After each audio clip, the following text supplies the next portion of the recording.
تھوڑے سے کیا ہو زیادہ ہو. تو بھائی جتنی خوبصورت دلہن تھی اس حساب سے فیس ہو گئی. تو جتنا بڑا گناہ ہے اور جتنا اللہ کا غضب ٹھنڈا کروانا چاہتے ہو اس حساب سے کیا کرو, صدقہ. ہمارے ہاں کروڑ پتی لوگ صدقہ کیا دے رہے ہوتے ہیں, گاڑی کو کسی نے وائپر لگا دیا 5 روپے پکڑا دیا, چلو ٹھیک ہے نہ دینے سے یہ بھی بہت اچھا ہے.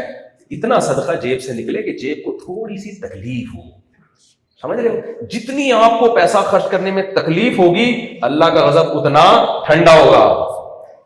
ہاں سمجھتے ہو کہ نہیں سمجھتے؟ نبی نے فرمایا سب سے بہترین صدقہ وہ ہے کہ تمہیں یہ لگے کہ اگر یہ پیسہ بچا لوں گا تو اس پیسے سے بہت پیسہ کما لوں گا, خرچ کر دوں گا تو فقر و فاقہ کا خوف, اس خوف اور امید کے بیچ میں جو صدقہ ہوتا ہے وہ سب سے بہترین صدقہ ہوتا ہے. تو میں یہ نہیں کہہ رہا کہ تو قرآن نے منع کہ اتنا مت خرچ کرو کہ لوگوں کے سامنے بھیک مانگنی پڑے, سر اٹھا کے نہ جی سکو, لیکن اتنا تو کرو میرے بھائی کہ جس سے جیب پہ تھوڑا سا بوجھ آئے, لگے کہ یار پتہ نہیں میں غلط تو نہیں کر رہا ہے بھائی, ایسا محسوس ہو. سمجھتے ہو کہ نہیں سمجھتے؟ تو اللہ تعالی ہمیں عمل کی توفیق عطا فرمائے اور گناہوں سے بچنے کی اور نیکیاں کرنے کی اللہ ہمیں توفیق عطا فرمائے, اور اس مدرسے کو اللہ کو خوب ترقی عطا فرمائے. سبحانک اللہم و بحمدک نشہد ان لا الہ الا انت نستغفرک ونتوب الیک. دعا کر لیتے ہیں الحمدللہ رب العالمین والعاقبۃ للمتقین والصلاۃ والسلام علی رسول الکریم وعلی آلہ وصحبہ اجمعین. ربنا آتنا فی الدنیا حسنۃ وفی الآخرۃ حسنۃ وقنا عذاب النار. صلی اللہ تعالی علی خیر خلقہ محمد وعلی آلہ وصحبہ.